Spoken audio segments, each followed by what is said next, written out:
Hello मेरे प्यारे बच्चों, कैसे हैं आप सब। आई होप सब अच्छे होंगे। चलिए बच्चों, आज की हिंदी की न्यू क्लास को हम शुरू करते हैं। आज की क्लास का आपका मोटिवेशन क्या कह रहा है। मोटिवेशन है, दोस्तों नियत अच्छी हो और मेहनत सच्ची हो तो कामयाबी ज़रूर मिलती है। मोटिवेशन कह रहा है कि अगर नियत अच्छी हो और मेहनत सच्ची हो तो कामयाबी एक दिन ज़रूर मिलती है। इसी मोटिवेशन के साथ हम अपनी आज की क्लास को शुरू करते हैं। आज की क्लास का आपका पहला क्वेश्चन जो है आपकी स्क्रीन पर शो हो रहा है। पहले क्वेश्चन में आपसे क्या पूछा जा रहा है। मृगेंद्र का पर्याय है, पर्यायवाची पूछा जा रहा है। किसका पूछा जा रहा है? मृगेंद्र का। तो मृगेंद्र आपका किसका पर्यायवाची है, ये चीज़ आपको बतानी है। ऑप्शन में क्या क्या दिया है आपको। तो ऑप्शन में यहाँ पर दिया है कुरंग दिया है, अहि दिया है, कुंजर दिया है और फिर आपको शार्दुल दिया है। 4 ऑप्शन दिए हैं। तो देखिए, कुरंग का मतलब क्या होता है। कुरंग का मतलब होता है हिरन हो गया, सारंग हो गया आपका और एक मृग हो गया। अहि मतलब क्या होता है। अहि मतलब होता है सांप। कुंजर का मतलब होता है आपका हाथी। कुंजर मतलब क्या होता है, हाथी होता है। शार्दुल मतलब क्या होता है। शार्दुल का मतलब होता है शेर। तो चलिए, हमने चारों के आपको मतलब बता दिए हैं पर्यायवाची। इसके अलावा आपका इस क्वेश्चन का राइट आंसर क्या हो जाएगा, वो हो जाएगा आपका ऑप्शन डी, शार्दुल। चलिए नेक्स्ट क्वेश्चन देखते हैं। क्वेश्चन नंबर 2 क्या कह रहा है। निम्नलिखित शब्दों के लिए दिए गए विकल्पों में से उपयुक्त शब्द चुनना है। जो विकल्प यहाँ पर दिए हैं उसके लिए बिना पलक गिराए, मतलब बिना पलक गिराए को क्या बोलते हैं। निर्निमेष बोलते हैं, निर्मेष बोलते हैं, या निर्मेष बोलते हैं, या फिर निर्निमेष बोलते हैं। आपको बताना है इन चारों में से सही जवाब इस क्वेश्चन का क्या हो जाएगा।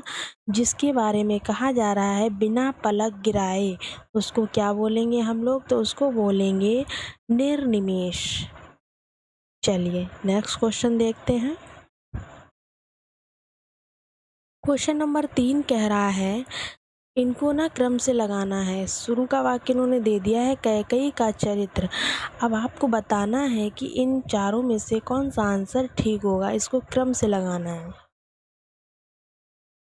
तो चलिए देखिए, कैकेयी का चरित्र एक ऐसी नारी का चरित्र है मानवीय भावनाओं के संघर्ष में पड़ा, आघात प्रतिघात के बीच, या जो परिस्थितियों के विकसित हुआ है। मतलब पहली और लास्ट वाली लाइन दी है, आपको बीच का ढूंढना है।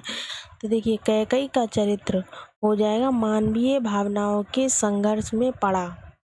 ठीक है, अगला क्या लगेगा इसमें। अगला लगेगा एक ऐसी नारी का चरित्र है जो परिस्थितियों के आघात प्रतिघात के बीच विकसित हुआ है। चलिए हम इसका आंसर बताते हैं आपको। आंसर है इसका सी, या रा वाला। इसको लगाकर आपको देख लेना है। चलिए नेक्स्ट क्वेश्चन देखते हैं हम। नेक्स्ट क्वेश्चन कह रहा है, 3-13 होना का अर्थ क्या है। आपको बताना है 3-13 होना जो एक मुहावरा है, इसका अर्थ क्या होगा। ऑप्शन ए सिद्धांतहीन, ऑप्शन बी टाल मटोल करना, ऑप्शन सी पराजित करना, ऑप्शन डी बिखर जाना। चारों में से क्या राइट जवाब होगा इसका। तो राइट जवाब आपका हो जाएगा ऑप्शन नंबर डी, बिखर जाना। 3-13 होना मतलब बिखर जाना। चलिए नेक्स्ट क्वेश्चन देखते हैं। अटपटी उलझी लताएं डालियों को खींच लाएं, पैर को पकड़े अचानक, प्राण को कसले कपाएं, सांप की काली लताएं। तो आपको बताना है इसमें कौन सा आपका रस होगा। रस नहीं, यहाँ पर तो हाँ, यहाँ पर इस पूरे टॉपिक में आपको क्या दिखाई दे रहा है, इसमें डर के बारे में बताया जा रहा है। और डर का क्या होता है, डर का होता है हमेशा बीभत्स। डर के किससे प्रदर्शित करते हैं, बीभत्स वाले से। चलिए नेक्स्ट क्वेश्चन देखते हैं। दिना 10 जीवन जीवन री, मरवे पच होए जुपे मरवे ना। इसमें बताना है आपको कि क्या है, दोहा है, चौपाई आपका, सवैया या रोला है। मात्राएं तो आपको पता ही होंगी, मात्राओं के हिसाब से इसमें आपका कौन सा हो जाएगा। देखिए, दोहा, चौपाई, सवैया, रोला, तो इसमें आपका हो जाएगा ऑप्शन नंबर सी, सवैया। क्योंकि छंद में जो सवैया होता है उसमें कितनी मात्राएं होती है, उसमें दोनों मिलाकर 31 मात्राएं होती हैं, जो कि इस पैराग्राफ में दी हैं। चलिए नेक्स्ट देखते हैं। नेक्स्ट कह रहा है, देख लो साकेत नगरी है, यही स्वर्ग से मिलने गगन जा रही है। साकेत नगरी मतलब अयोध्या नगरी गगन में मिलने जा रही है। रूपक होगा, अतिशयोक्त होगा, उपमा होगा या श्लेष होगा, आपको बताना है। तो देखिए यहाँ पर क्या कह रहा है, यहाँ पर कह रहा है साकेत नगरी गगन में मिलने जा रही है। बढ़ा चढ़ाकर किसी भी बात को कहा जा रहा है। कैसे कहा जा रहा है यहाँ पर, बढ़ा चढ़ाकर। तो इसका राइट जवाब क्या होना चाहिए आपके हिसाब से, बढ़ा चढ़ाकर कहने के लिए मुहावरा कौन सा प्रयोग करते हैं हम, अतिशयोक्ति करते हैं। चलिए नेक्स्ट देखते हैं हम। नेक्स्ट क्वेश्चन क्या कह रहा है, नेक्स्ट क्वेश्चन कह रहा है, भारत दुर्दशा के रचयिता कौन है। भारतेंदु हैं, नागार्जुन हैं, लक्ष्मी नारायण मिश्र हैं आपके, या फिर जयशंकर प्रसाद हैं।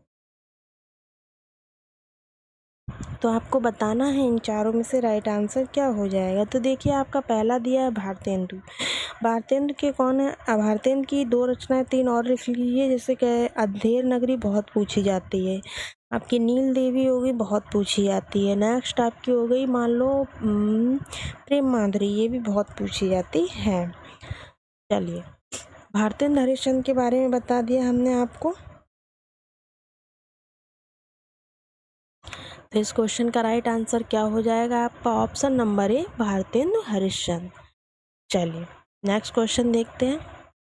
तितली के रचनाकार, क्या पूछा गया, तितली के रचनाकार बताना है आपके, कौन है। जयशंकर प्रसाद है, आचार्य है रामचंद्र शुक्ल हैं, श्याम सुंदर दास है, या फिर आचार्य महावीर प्रसाद द्विवेदी हैं। आपको बताना है तितली के रचनाकार कौन है। तो आपके जयशंकर प्रसाद जो दिए हैं, इनकी रचनाएं और भी देखिए जो ज़्यादातर पूछी जाती है, कंकाल हो गई आपकी, इरावती हो गई आपकी, ध्रुव स्वामिनी हो गई, ये सब किसकी रचना है, ये सब आपकी जयशंकर प्रसाद की है। तितली भी किसकी है, तितली भी आपकी जयशंकर प्रसाद की है। चलिए नेक्स्ट क्या कह रहा है, नेक्स्ट है बीसल देवरासो के रचनाकार पूछे गए हैं। क्या पूछेंगे, बीसल देवरासो, बाणभट्ट आपके, नरपत नाल है, चंद बरदाई या फिर जगनिक है। चारों में से सही आंसर आपको बताना है। तो देखिए आपका जो ये चंद बरदाई दिए, इन्होंने तो पृथ्वीराज रासो को लिखा है। क्या लिखा है, पृथ्वीराज रासो को।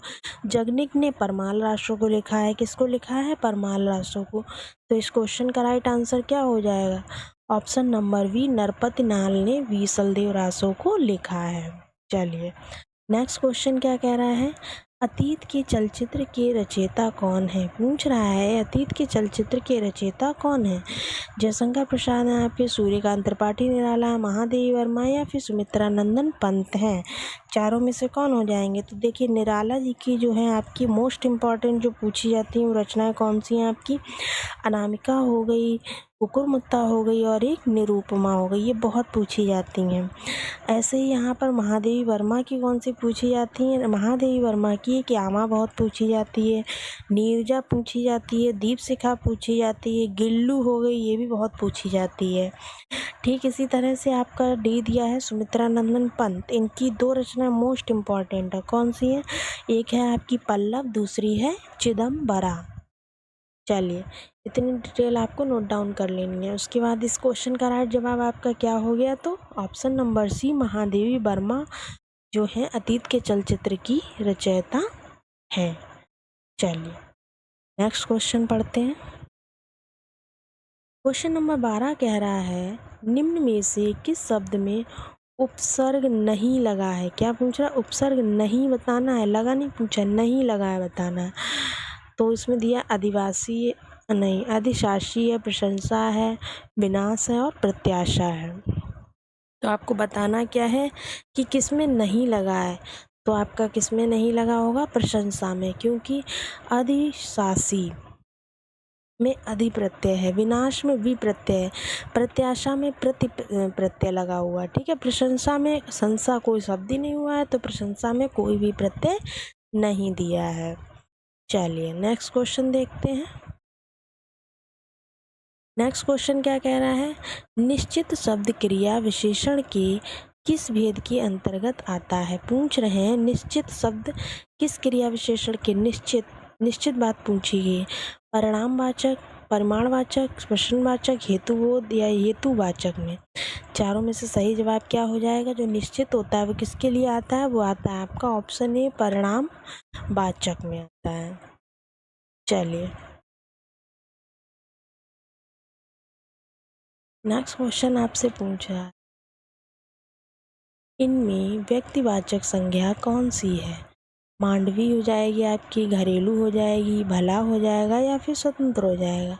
चारों में से सही जवाब आपको बताना है। तो क्या हो जाएगा आपका ऑप्शन नंबर ए, मांडवी जो दिया है वो आपका कैसा हो जाएगा, व्यक्तिवाचक। देखिए व्यक्तिवाचक संज्ञा कैसी होती है, अकेली होती है, ये बहुवचन बनेगी या नहीं बताइए। व्यक्तिवाचक संज्ञा कभी भी बहुवचन नहीं बनती है। चलिए घरेलू क्या हो गया आपका, भाववाचक हो गया। इसी तरह से भला क्या हो गया, भला हो गया आपका विशेषण हो गया है। ठीक है, चलिए नेक्स्ट क्वेश्चन देखते हैं। क्वेश्चन नंबर अगला क्या आएगा आपका, क्वेश्चन नंबर आएगा आपका 15। क्या कह रहा है, यह वर्ड का उच्चारण स्थान बताना है। यह वर्ड का उच्चारण स्थान पूछा गया, कंठ होगा, तालु होगा, मूर्धा होगा या फिर दंत होगा। तो चारों में से राइट जवाब क्या हो जाएगा आपका ऑप्शन बी, तालु या वर्ग का उच्चारण स्थान होता है। चलिए नेक्स्ट क्वेश्चन देखते हैं। नेक्स्ट क्वेश्चन कह रहा है, निम्न में से रूढ़ शब्द कौन सा है। कौन सा शब्द पूछा गया है, रूढ़ शब्द पूछा गया। कैसा पूछा गया है, रूढ़। देखिए लंबोदर है, घुड़साल है या दूध वाला है या फिर लोटा है। चारों में से आपको क्या बताना है, रूढ़ शब्द बताना है। रूढ़ क्या हो जाएगा इसमें से, रूढ़ का मतलब होता है जिसके टुकड़े ना हो, अर्थात जिसमें संधि, समास, उपसर्ग और प्रत्यय आपके ना हो। इन चारों को छोड़कर जो भी हो वो रूढ़ शब्द आता है, जिसमें संधि ना हो सके, समास ना हो सके, प्रत्यय ना हो आपका, और क्या बचा है, उपसर्ग ना हो।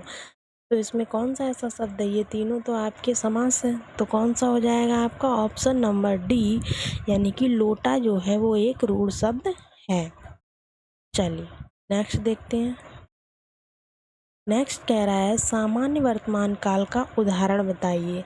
ऑप्शन ए है सीता बाजार जाती होगी, बी है रमेश ने समाचार पत्र पढ़ा, सी है वर्षा हो रही है, डी है वह कोलकाता जाता है।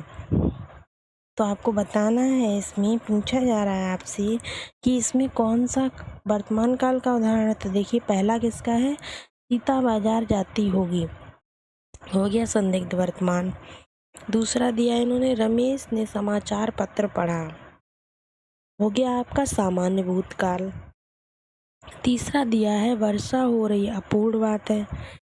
ठीक है, तो बचा क्या है, वह कोलकाता जाता है।